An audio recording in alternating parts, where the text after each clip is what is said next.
I'm Brady. I don't want to see the man miss any games either. I think the Deflategate was much ado about nothing.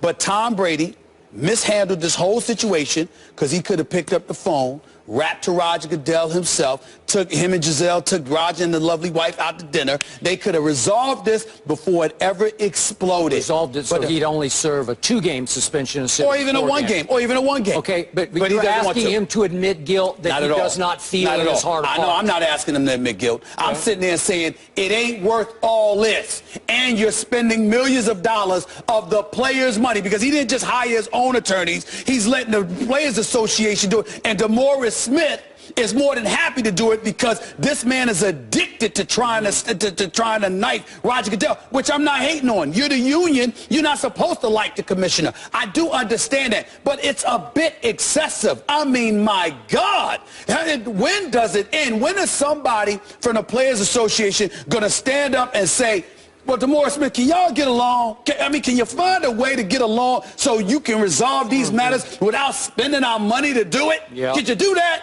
Could you stop making Jeffrey Kessler more rich than he ever imagined? Could we stop doing that? That's what's going on here, Skip. It's ridiculous. And Tom Brady is at the heart of it all because he's selfish. Because his whole thing is, you know what? I just want to make sure I play games. I don't give a damn what happens. And because he's Tom Brady, he could get away with it. That's what I see. Are you finished? Yes. Go ahead. And let me start. If I'm not misinterpreting, what I'm hearing my friend Stephen A. Smith say is that, between the lines, because Tom Brady is a wealthy superstar quarterback with a very wealthy supermodel wife and 4 Super Bowl rings, that now the NFLPA should cease and desist and start conserving its money to represent and defend less fortunate players. Is that what you're saying? Well, you know what? I didn't really think about it like that. But I don't disagree. Well, I just put words in your mouth that work.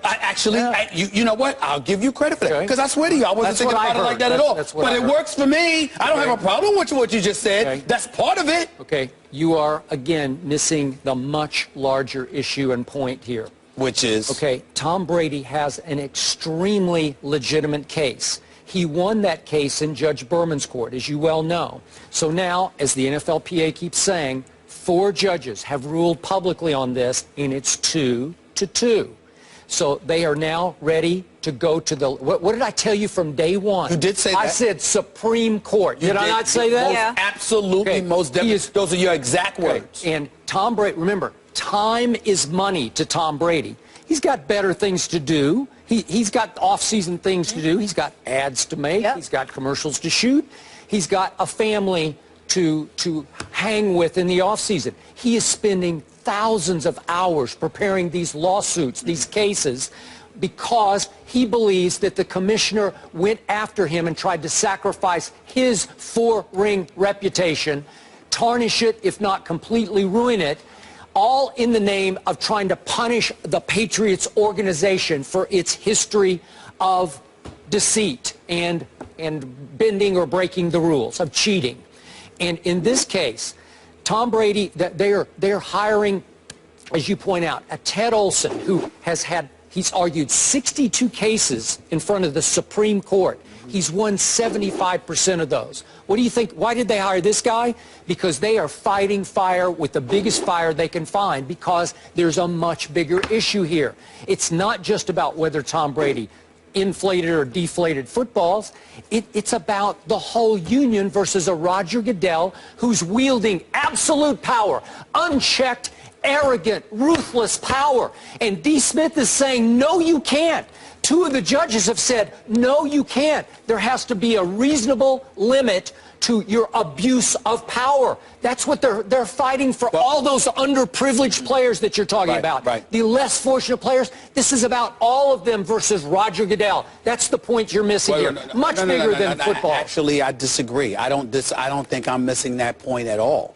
A matter of fact, I think that's exactly the point that I'm making. Because, Skip, you can't bring up the power of Roger Goodell without pointing out why he has that power. It's a power that existed long before he arrived as commissioner of the NFL. It's a power he was able to maintain. It's a power that DeMaurice Smith could have challenged to compromise. But let me finish. But he knew that the players would never support you know, a lockout in favor of fighting to strip Roger Goodell of his power. Skip, you know this better than me because you've covered the sport far much longer than I have, okay? Because I was busy doing the NBA when my career started. You've been covering the NFL for decades. So I will defer to you in that regard, show you that respect. But here's the reality.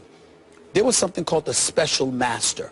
You have a court-appointed judge literally overseeing nuggets of collective bargaining. Where's that guy at? Who is that guy, Mr. Burbank, even though he's still around, you know, ruling on things in certain capacities? David Doty, you remember that name, and others. But leagues have found a way to get to eradicate those guys because those guys are neutral arbitrators judging the fairness of the interpretation of a collective bargaining agreement. The leagues don't usually like that. So what do? They collectively bargain, and somehow, some way, they get the Players Association to bow down and give up that right. DeMaurice Smith was a part of those last collective bargaining negotiations. Am I correct? When I watch him, and it's hard for me to say because I genuinely like him and I damn sure respect him. But I must admit to you, I respect him as a legal mind. I respect him as a litigator. I respect where his heart lies as it pertains to the players. But I'm going to be on here on national TV, and I'm going to say this right now. I don't believe that is as much of a priority for DeMaurice Smith as going after Roger Goodell. I believe there's such a palpable level of disdain on a personal level that those two have for one another. More so DeMaurice Smith towards him, because usually the dude that has the power ain't too fazed by somebody who doesn't. That's the only reason I'm saying it that way. The level of disdain that DeMaurice Smith appears to have for Roger Goodell, to me, appears to be so unhealthy that it is compromising the best interests of the players from time to time, because everything is a damn legal fight. Your coffers ain't that deep. If you had the owner's money, you wouldn't hear a word from me here. But you don't. You don't have their billions. I'm thinking about 1,600 plus players. I'm thinking about, albeit a very small minority of the league who are stupid enough to find themselves in trouble. You understand? I'm thinking about those guys being represented. Roger Goodell, I understand he's a problem. The man sat up there and suspended 65 different players in 2015. Already in 2016, it's at 16. Okay? Last year, he cost the players in excess of $20 million in fines and suspensions. This year, it's over $2.7 million thus far. I get all of that. Roger Goodell is no innocent, you know, Mr. Polly Purebred or something like that. I get all of that. He is a problem. But my God, you're supposed to know that and find a way to massage that situation instead of always taking stuff to court, because the Players Association's pockets are not that deep. But DeMaurice Smith is a litigator to the core. It is not just what he knows, it is what he is comfortable with. And I believe it is at the expense of the players. And the fact that Tom Brady, over Deflategate, because we all know he doesn't want to be perceived as a cheat and all that stuff. Well, why would that be so important to him? Could it be because it's residue from Spygate? Could it be? And then, oh, by the way, when we talk about the residue of Spygate, we got on Bill Belichick, right? And filming sessions and doing all of this and doing all that. Who is the primary beneficiary of all of that? That would be Tom Brady, the quarterback. Because if you got a coach that's he the initiator of all that? No, I'm not accusing him of that. No. But if you are sitting up there and indeed you are cheating and indeed you are spying on other teams and getting an unfair advantage, who's the one out on the field executing plays and schemes and reaping the benefits of that unfair advantage? It's Tom Brady. So Tom Brady walking around here like he's innocent Abe is just disgusting to watch. You want to trash his reputation and brand him a cheater, right? And condemn him as a cheater. No. That's what you want to do? Well, listen, you can accuse me of that if you're taking my statement that Deflategate is much ado about nothing, but don't tell me the man didn't know the footballs were deflated. If you want to use that one statement to say that I'm saying that about Tom Brady, I'll own it, because that's what I believe. I believe Deflategate is about nothing. I believe he should not have been suspended in the first place. But don't tell me you didn't know anything when you're the damn quarterback throwing the football, getting the football snapped to you, handing it off to the running back. Don't tell me you didn't know anything. That's all I'm saying. But I'm not trying to brand Tom Brady anything. I'm simply trying to say, my God, when does the point come? When does it arrive that it ain't worth it to go through all of this at the expense of a larger body of people. Hey, it's not even his decision anymore. It is. Not now. Right now. It's everybody. But it was. It's D. Smith. It was. Do you realize what a monumental, unprecedented victory this would be for the players' union? Yes, it would. Now. Because it would open Pandora's box. All right. The precedent set would say, hey, we have regained the power we gave to you at the end of collective bargaining. Let's also say this then.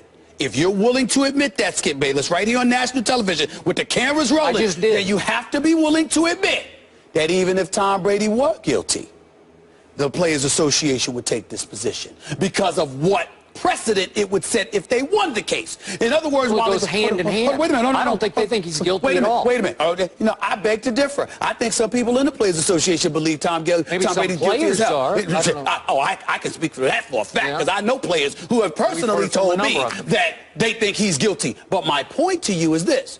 It is entirely possible that all of this is a ruse, that the Players Association is fighting this battle because of what you just highlighted. It ain't even about Tom Brady's innocence to them. It's about them using it as an excuse to recapture a power they surrendered. That's correct. No, it is. All right, then. So why can I say this is nonsense? But it's not about some rich, selfish, spoiled quarterback. That's not what this is about. It's way beyond that. Well, I'm not saying he's rich and spoiled, even though I wouldn't blame him because he's earned the right to be rich and spoiled. What I would say to you is that your name is attached to an issue, and maybe it's for the benefit of the whole, and I can respect it. Just don't come across like you innocent Abe in all of this, and that's the reason you're willing to go to the Supreme Court. Guys, this is so good. Sorry to cut you off, please. But we do have to go. It's day number 491. I feel for those Patriots players that still have to keep dealing with this. Unbeaten no more, though, for the Cavs. They lose for the first time this postseason. But have the fellows lost faith in Cleveland? We'll get into that when we come back.